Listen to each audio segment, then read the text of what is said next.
마가복음 9장 28절에서 29절을 보면 귀신을 내어쫓지 못했던 이 제자들에게 예수님이 하셨던 굉장히 중요한 말씀이 있습니다. 기도 외에 다른 것으로는 이런 종류가 나아갈 수 없다고 하신 말씀이죠. 여러분, 성경에서 이 부분만큼 기도의 능력과 그 기도의 중요성을 정말 강조해서 말씀하신 부분은 없는 것 같습니다. 그래서 이 말씀을 가지고 마틴 로이드 존스 목사님은 만약 이 시대에 부흥이 필요하다면 바로 이 마가복음 9장 28절과 이 29절을 묵상하면서 이 시대의 성도들은 기도해야 된다라고 말했던 것이죠. 왜냐하면 수많은 방법들, 수많은 인간적인 방법들이 동원되어지고 있지만 여러분, 이 시대의 교회에 필요한 것은 사람의 방법이 아니라 하나님의 능력이라고 말하고 있는 것입니다. 여러분, 그런데 교회만 그 기도의 능력이 필요할까? 그 교회만 하나님의 능력이 필요할까? 여러분, 우리 개개인의 삶 속엔 기도 없이도 여러분 거뜬히 살아갈 수 있을 것이라고 여러분 생각하십니까? 여러분, 기도가 언제 절절하게 드려지냐면 절대 인간의 힘으로 할 수 없다라는 고백이 하나님 앞에 있을 때만 사실은 절절한 기도가 가능하죠. 그 생생한 기도들은요, 하나님, 나 혼자의 힘으로는 절망입니다. 하나님, 내 혼자의 힘으로는 절대 아무것도 해낼 수 없습니다. 여러분, 이 고백이 있을 때에 그 사람들이 비로소 기도할 수 있게 되어진다는 거예요. 그래서 우리가 기도하지 않는 많은 이유들이 있어요. 그런데 그 이유들 중에 가장 중요한 이유가 뭔지 아세요? 절대 바빠서가 아니에요. 기도할 시간이 없어서가 아니에요. 내 힘으로 얼마든지 살 수 있다라는 그 교만한 생각이 내 머릿속에서 떠나지 않는 한 여러분, 우리는 기도하지 않습니다. 우리는 절대 무릎 꿇지 않습니다. 금요일마다 기도에 대해서 계속 나누고 있다라고 광고를 하잖아요. 여러분, 그래도 이 기도의 절절함이 없으면 기도하지 않아요. 왜냐하면 내 눈에 보기에 좋은 대로 사는 것이 좋다. 이 시대가 어떤 시대예요? 사사시대잖아요. 내가 결정한 것이 옳다라고 생각하는 시대가 사사시대이기 때문에 여러분, 이 생각이 우리의 머릿속에서 떠나가지 않으면 여러분, 우리는 절대 기도할 수 없어요. 또 이엠 바운즈는 자신의 책인 기도의 능력에서 사람은 프로그램을 찾지만 하나님은 사람을 찾으신다고 말했어요. 무슨 말인가 하면 바로 성령이 쓰실 수 있는 사람, 바로 기도의 사람, 그 기도에 능한 사람을 하나님은 이 시대에 찾으신다라고 말씀하셨어요. 여러분, 인간의 힘만으로는 해결되지 않는 것들이 사실은 대부분이죠. 오직 하나님의 능력이 필요하다라는 거예요. 그래서 예수님이 단호하게 말씀하신 거예요.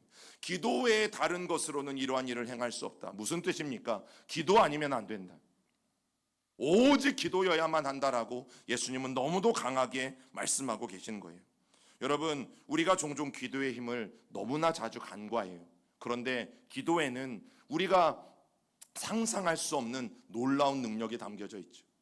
우리가 일하면 그저 우리가 일할 뿐이지만 우리가 기도하면 누가 일하십니까?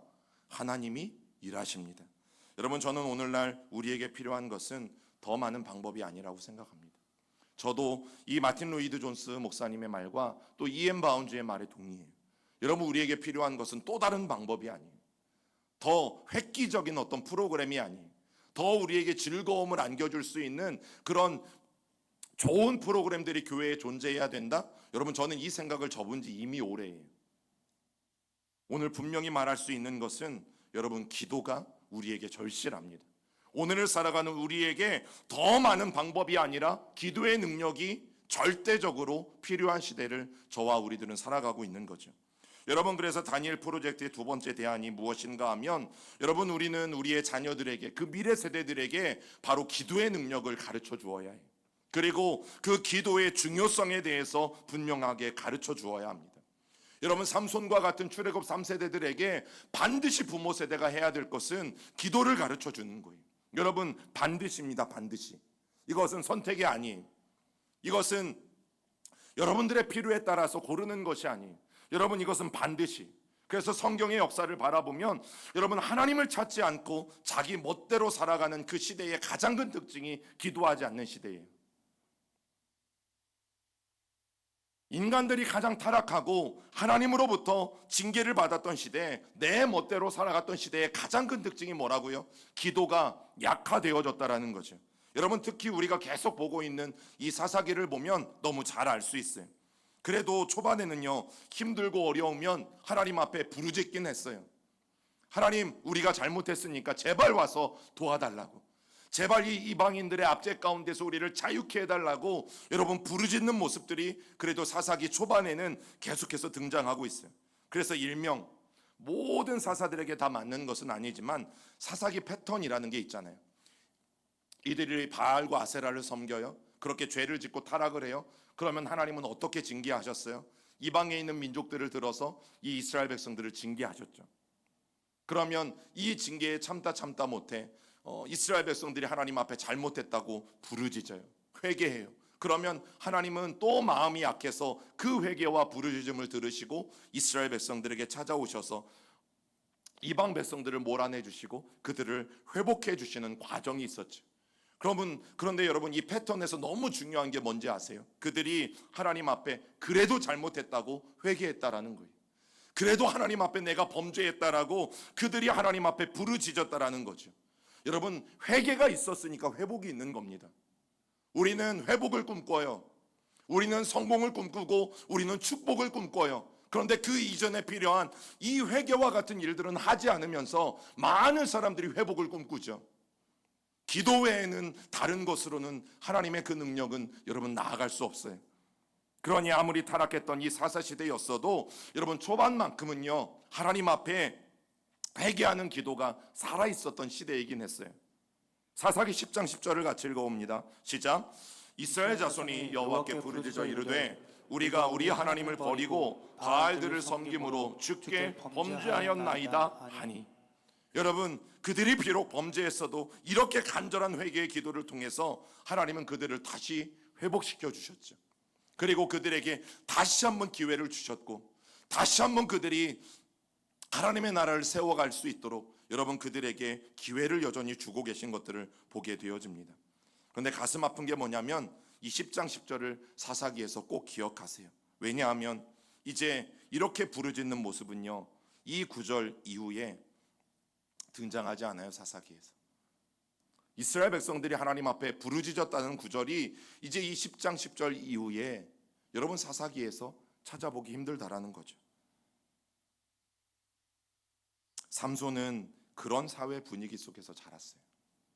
기도하지 않는, 기도가 없는, 문제가 있어도 하나님을 찾지도 않는, 무엇인가를 선택할 때 하나님 앞에 묻지도 않는 그런 사회적인 분위기 속에서 삼손이 자라가고 있었다라는 사실이죠.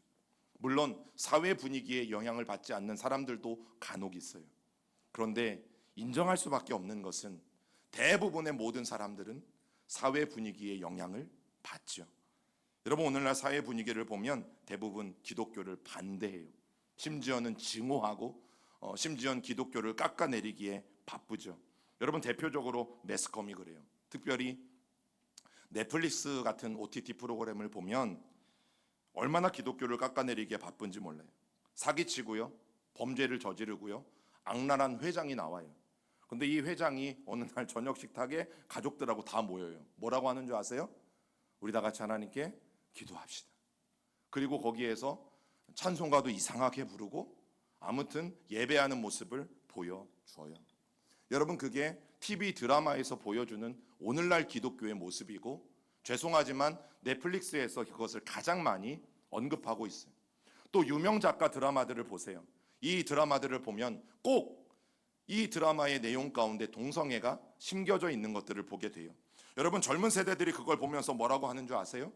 아이, 드라마인데 왜 드라마 가지고 그러세요? 드라마는 드라마일 뿐이지. 여러분, 그게 왜 착각인지 말씀을 드릴게요. 드라마는 왜 드라마가 아닌가? 여러분, 그 드라마를 쓴 작가와 그 드라마를 연출한 PD는요, 그게 자기들의 마음속에 있는 가치관과 자기의 주장을 드라마라는 것을 통해서 우리에게 보여주는 겁니다. 밖에 나와서 이렇게 설교나 강대상에서 외치는 것이 아니라 여러분, 그 사람들은 자기들이 가지고 있는 가치관을, 비성경적인 가치관을 드라마라는 것을 통해서 자기들은 주장하고 선포하고 있는 거예요. 그러면 그 드라마는요, 그냥 드라마가 아닙니다. 온 세상을 향해서, 또 이 OTT 프로그램은 전 세계를 다 타고 다니잖아요. 날아다니잖아요. 전 세계에 방송이 되잖아요. 그 전 세계 방송을 통해서 계속해서 어떤 메시지를 주는 거예요? 기독교는 이렇게 형편없는 것이다. 기독교는 이렇게 못된 사람들이 있는 곳이다. 기독교는 그리고 이렇게 동성애는 아름다운 것이다. 이 동성애는 마땅히 우리가 찬성해야 하고 모든 나라와 모든 민족들이 반겨야 될 아름다운 사랑이다라고 여러분 작가와 이 감독들은요 드라마를 통해서 말하고 있는 겁니다. 여러분 그냥 드라마가 아니에요. 아이 그냥 드라마인데 그냥 거기에서 나오는 얘기일 뿐인데 왜 그러냐고요? 아니요. 절대 그렇지 않습니다. 여러분 이게 사회 분위기이고 그래서 제가 왜 이 위험성을 말씀드리냐면 여러분 처음에는 그것들을 바라볼 때에 막 우리가 움찔움찔 하잖아요. 와 저거 막 무서운데 큰 문제인데 그런데 보세요. 계속해서 그것을 보다 보면 우리도 어느 순간 익숙해져요. 여러분 이번에 동성애에 관한 반대 집회가 있었지만 원래 우리 기독교는 성전환 수술도 반대했었어요. 무슨 말인지 아세요? 여러분 성전환 수술을 하면 이제 남자와 여자로 이제 이 성별을 바꾸는 것도 인정해 주자라는 이야기들이 나오잖아요. 근데 원래 기독교는 여러분 성전환 수술 자체가 안 되는 거죠. 어떻게 하나님이 우리에게 주신 이 남성과 여성의 이 아름다운 성을 내 마음대로 수술을 통해서 바꿀 수가 있어요? 말도 안 되는 거잖아요. 그런데 이번에 기독교가 한 발 물러섰어요. 어떻게 해요? 성전환 없이 그냥 내가 오늘 남자다 여자다 라고 말하는 것에는 반대하고 성전환 수술을 통해서 성별을 바꾸는 것에 대해서는 이제 한 발 물러서서 인정해주는 시대가 되어진 거죠. 여러분 이게 어떻게 가능할 수 있었을까요? 초기 기독교는 그러지 않았어요. 초기 한국 기독교에도 그러지 않았어요. 그런데 왜 이것이 가능해진 걸까요? 여러분 이것이 점점 사회 분위기가 되어져 가고 있기 때문입니다.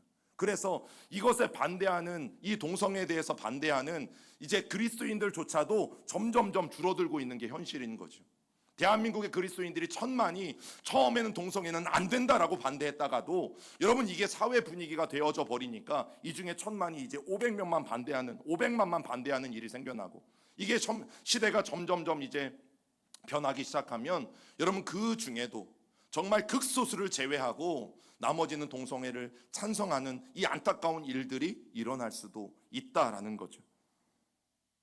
여러분 이런 사회 분위기 속에 우리가 살면서 그런 드라마는 괜찮다? 이런 사회 분위기 속에서 우리가 나는 문제 없으니까 괜찮다? 말할 수 없다라는 겁니다. 여러분 그래서 사실 사회 분위기, 주변 분위기가 얼마나 중요한지 오늘 삼손을 보면 알아요. 왜냐하면 삼손을 길렀던 이 삼손의 아버지 마노아에게 실수 하나를 우리가 발견할 수 있거든요. 그게 뭐냐면 마노아 자신은 기도의 중요성을 알았어요. 마노아는 시냇가에 심겨진 나무와 같이 그 뿌리가 잘 하나님께 바뀌어서 흔들리지 않는 그런 신앙으로 살아갔고 우리가 이미 배웠던 것처럼 그는 하나님 앞에 늘 묻는 사람이었잖아요. 그렇게 신실하게 하나님의 뜻을 물으며 살아갔던 이 마노아인데 오늘 가장 큰 실수 하나가 무엇인가 하면 자기의 그 아름다운 신앙이 자기 자녀들에게 전수되지 못한 거예요. 세상이 하나님을 찾지 않고 제 소견에 옳은 대로 행하는 어두운 시대일수록 자녀들에게 기도해야 되는 이유, 기도의 중요성, 기도의 능력, 기도하는 삶을 가르쳐야 되는데 여러분 마노아는 그렇지 못했던 것 같아요. 우리 14장 10절을 같이 읽어봅니다. 시작. 삼손의 아버지가 여자에게로 내려가매 삼손이 거기서 잔치를 베풀었으니 청년들은 이렇게 행하는 풍속이 있음이더라.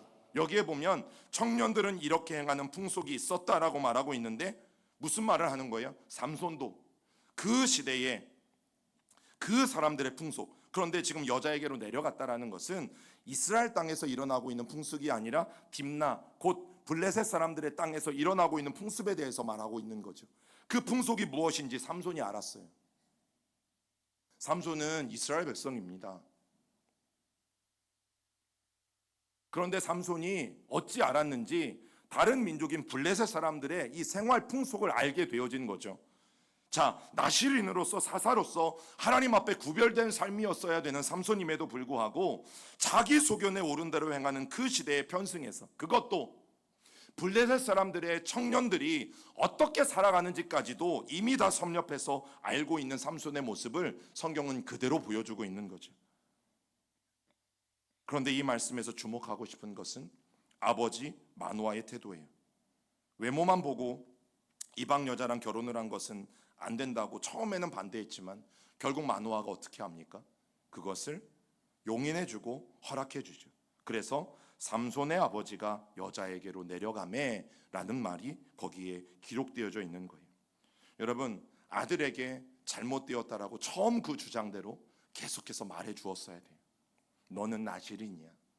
너는 하나님께서 이 세상에 하나님 나라를 세우기 위해서 구별되어 세운 사람이야. 그렇기 때문에 네가 비록 좋게 보여도 너는 아무와 결혼할 수 없어.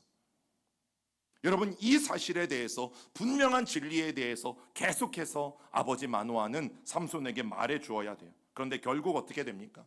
아들이 원하는 방식으로 선택을 하게 되어지고, 아들이 원하는 잘못된 방식으로 끌려가게 되어지고, 결국 이 모습이 어쩌면 오늘 이 시대를 살아가는 오늘 우리 부모들의 모습일 수도 있다라는 사실이에요.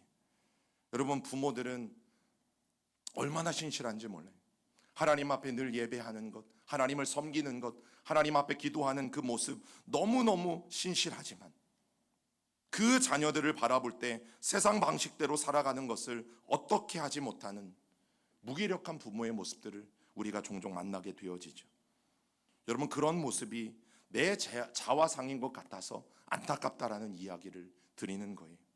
부모의 아름다운 신앙이 자녀들에게 전수되어지지 않은 것, 그 상황들이 너무너무 안타까울 수밖에 없는 거죠. 저도 아이들을 키우면서 한 가지 원칙이 있어요. 저는 대부분의 모든 것들은 자유를 줘요. 그들이 판단하고 결정할 때에 대부분의 것들에 있어서는 자유를 줘요. 그런데 그것이 신앙에 반대되지 않는 한 자유를 줘요.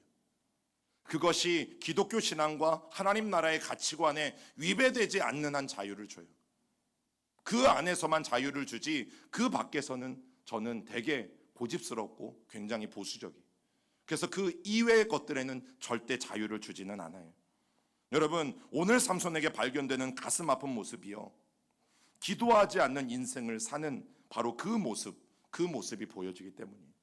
여러분, 삼손이 언제 기도하는 줄 아세요? 삼손이 기도하는 모습이 처음 등장하는 때가요, 자기 자신이 위기에 처했을 때예요. 그리고 또 한 군데는 이제 인생의 마지막에 다다랐을 때. 두 번 나오는데 그 한 번이 자기의 인생에 정말 위급한 위기에 처했을 때. 그리고 두 번째가, 기도는 하기는 해요, 자기의 인생의 마지막에 다다랐을 때. 15장 18절을 같이 읽어볼까요? 시작. 삼손이 심히 목이 말라 여호와께 부르짖어 이르되 주께서 종의 손을 통하여 이 큰 구원을 베푸셨사오나 내가 이제 목이 말라서 죽어서 할례받지 못한 자들의 손에 떨어지겠나이다 하니. 어떤 상황인가 하면 딥나에 이제 내려가게 되어지는데, 이 삼손이 딥나에 내려갔을 때 딥나에 있었던 이방인 자기 아내, 그 아내를 장인어른이 삼손의 다른 친구에게 주어버렸어요. 말도 안 되는 일이 벌어진 거죠. 이 상황을 보고 삼손이 열이 받았어요. 그래서 이 블레셋 사람들의 온 밭에다가 이제 추수를 앞두고 있는데 다 불을 질러버렸어요. 그래서 어떤 곡식도 거둘 수 없는 이런 상황이 되는 거예요. 블레셋 사람들이 열이 받겠어요, 안 받겠어요? 너무너무 열이 받아서 삼손을 잡아 죽이겠다고 혈안이 되어 있을 때, 삼손이 이제 하나님의 도우심으로 이 나귀 턱뼈 하나를 가지고 블레셋 사람들 1000명을 죽이고 난 후에 그렇게 고백한 거예요. 이제 내가 목이 말라 죽어서 할례 받지 못한 자들의 손에 떨어지겠나이까. 또 사사기 16장 28절을 함께 읽어봅시다. 시작. 삼손이 여호와께 부르짖어 이르되 주 여호와여 구하옵나니 나를 생각하옵소서. 하나님이여 구하옵나니 이번만 나를 강하게 하사 나의 두 눈을 뺀 블레셋 사람에게 원수를 단번에 갚게 하옵소서 하고, 자기가 그렇게 쫓아다녔던 그 들릴라에게 속아서 두 눈이 다 뽑히고, 하나님 이제 마지막으로 나에게 한 번만 힘을 주셔서 제가 그 힘으로 지금 이 건물 안에 있는 블레셋 사람들의 방백 남녀를 합쳐서 3,000명. 하나님, 내가 이 3,000명과 함께 아주 마지막에 전사하겠습니다. 그 고백을 가지고 드리는 기도예요. 여러분, 이 두 기도를 바라볼 때 여러분들은 뭐가 느껴지세요?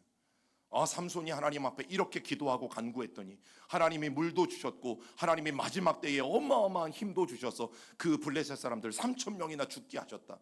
와, 하나님이 기도에 응답하셨다. 여러분, 이게 느껴지시는지, 아니면 지금 목말라 죽을 것 같은 이 위기와 두 눈이 다 뽑혀져서 이제 더 이상 어찌할 수 없는 이 위기 가운데 이제서야 비로소 마지막이 되어서야 하나님 앞에 부르짖고 있는 안타까운 기도하는 삼손의 모습이 보이시는지. 여러분, 위기 가운데 기도해야죠. 우리가 어려움이 닥치고 문제가 닥치면 여러분, 하나님 앞에 도와달라고 살려달라고 기도해야죠. 그런데 오늘 이 두 구절을 보면요, 삼손이 어떤 기도의 응답, 삼손이 하나님 앞에 부르짖었을 때 하나님이 주신 기도의 응답에 대한 기쁨이 아니라 왜 이제야 기도하는 걸까? 왜 처음부터 기도하지 못했을까? 왜 이제 죽기 직전에? 왜 이제야 마지막이 되어서? 왜 이제야 처절하게 하나님 앞에 기도하는 걸까? 여러분, 이 안타까움이 느껴지지 않으세요?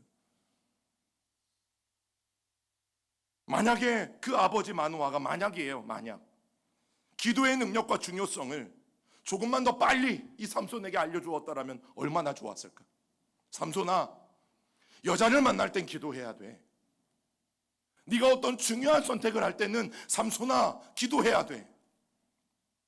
수많은 선택권들이 너에게 있지만, 그러나 그 수많은 선택권들 중에 어떤 것이 하나님이 기뻐하시는 선택인지 알려면 삼손아, 그때마다 기도해야 돼.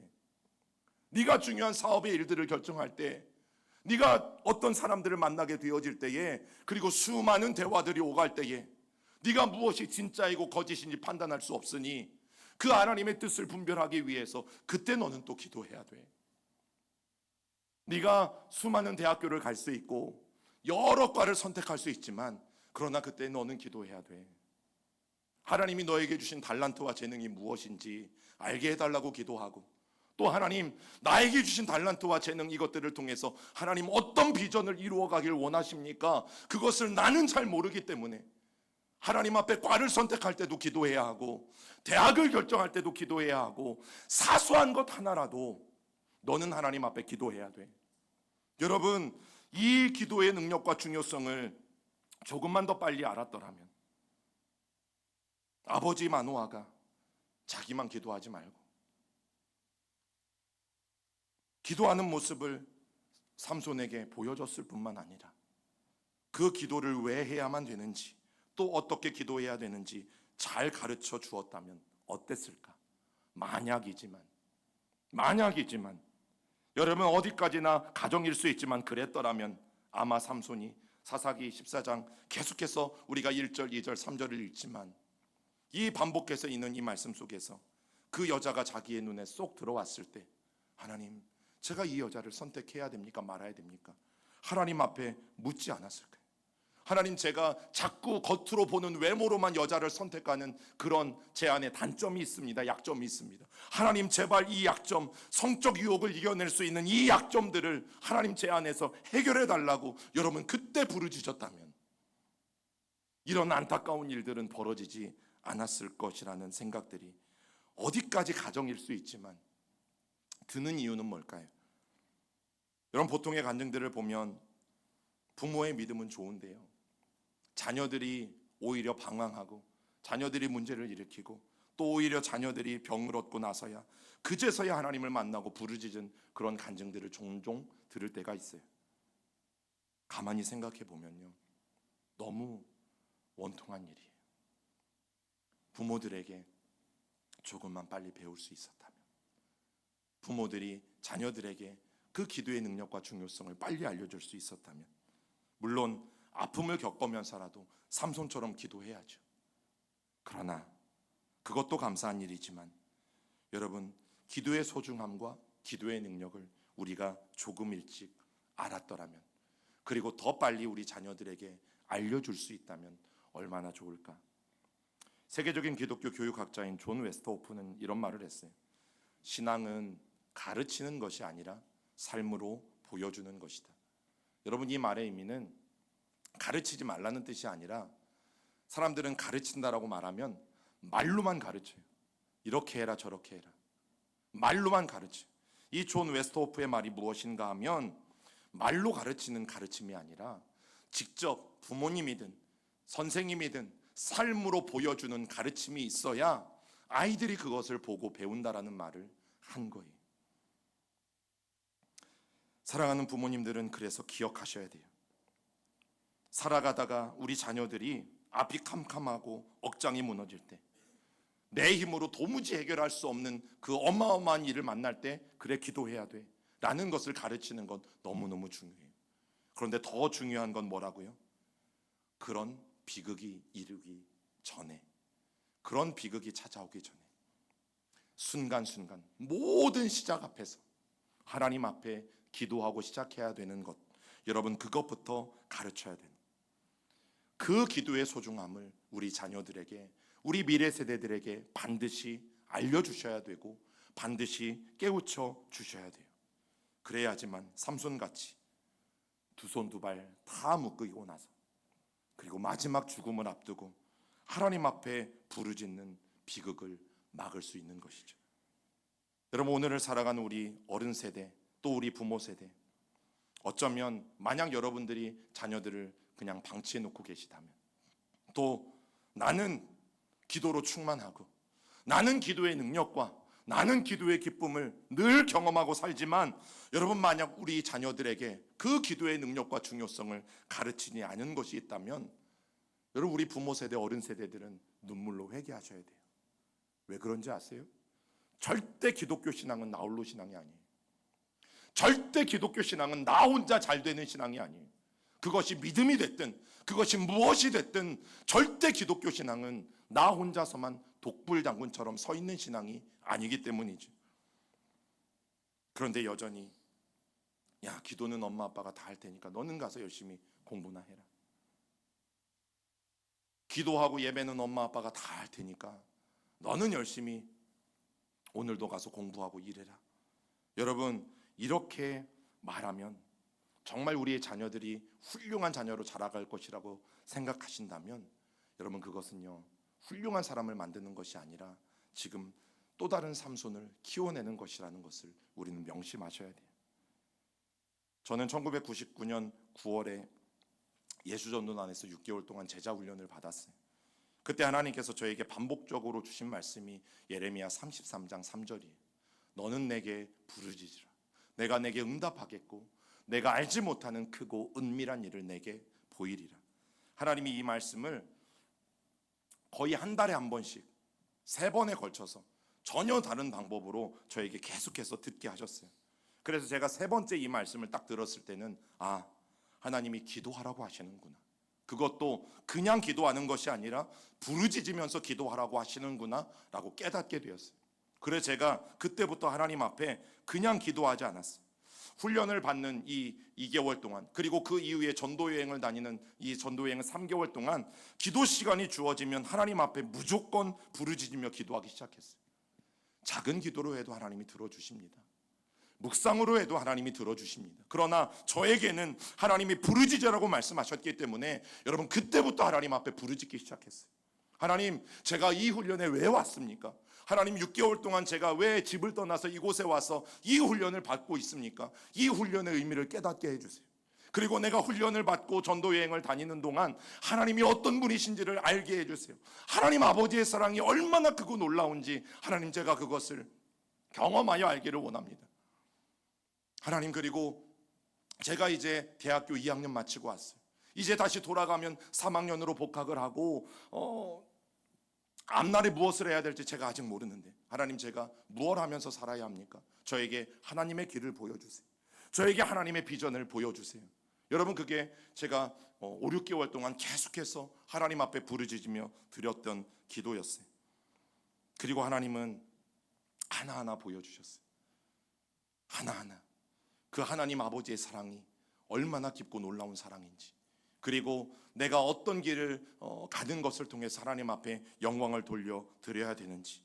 그래서 제가 오늘 목회자가 되어 서 있는 것도 그날 하나님 앞에 드렸던 그 기도의 응답 때문인 거죠. 여러분, 시편 34편 8절에 이런 말씀이 있어요. 너희는 여호와의 선하심을 맛보아 알지어다. 너희는 여호와의 선하심을 맛보아 알지어다. 저에게 그 6개월이라는 시간은요, 제가 하나님을 머리로만 아는 시간이 아니었어요. 온몸으로 부딪히면서 제가 오밤중에 하나님 앞에 뒹굴고 기도하면서 그때 목이 다친 게 지금까지 오는 거예요. 제가 그때 하나님 앞에 여전히 부르짖고 하나님 앞에 간구하면서 제가 몸소 경험한 하나님, 제가 몸소 체험한 하나님, 제가 그렇게 뜨겁게 끌어안은 하나님, 여러분 그 하나님, 그 하나님의 선하심을 저는 머리로만이 아니라 모든 것을 통해서 맛보아 아는 놀라운 일들이 있었죠. 제가 우리 미래 세대들에게 바라는 것들이 그거예요. 우리 청년들에게 바라는 것들이 그거예요. 우리 정말 꼬꼬마 같은 우리 주일학교 친구들에게 바라는 것들이 그거예요. 너는 내게 부르짖으라 내가 내게 응답하겠고 내가 알지 못하는 크고 은밀한 일을 내게 보이리라. 여러분, 저는 성경에서 말하는 이 기도의 능력들과 이 말씀의 능력들이 우리 자녀들에게도 체험되어지기를 정말 간절히 소망합니다. 성경이 말하는 것처럼 맛보아 알지어다. 맛보아 알지어다. 여러분, 맛보는 것이 얼마나 중요한지 아시잖아요. 누가 어디 집 맛있다고 하면 꼭 한번 가서 먹어봐야 직성이 풀리는 것 아니겠어요? 그게 맛보는 것 아닙니까? 옆 사람이 야, 저 집 맛있다, 그 고기 맛있다, 그 집 파스타 맛있다, 여러분 듣기만 해도 맛있어요? 막 듣기만 해도 에너지가 막 충전이 됩니까? 그 사람이 말하는 것만 들어도 내가 먹은 것 같아요? 아니잖아요. 여러분, 그래서 성경이 말해요. 하나님의 선하심은 맛보아 알아야 된다. 하나님의 선하심은 여러분들이 직접 온몸으로, 온 삶으로 나의 모든 것을 다해서 하나님을 경험함으로 알아야 된다. 여러분, 그러면 절대 하나님을 떠날 수가 없어요. 절대 하나님을 떠날 수가 없어요. 그 하나님의 선하심이, 그 하나님의 말씀이 얼마나 꿀보다 단지를 맛본 사람은 절대 그것을 버릴 수 없는 것이죠.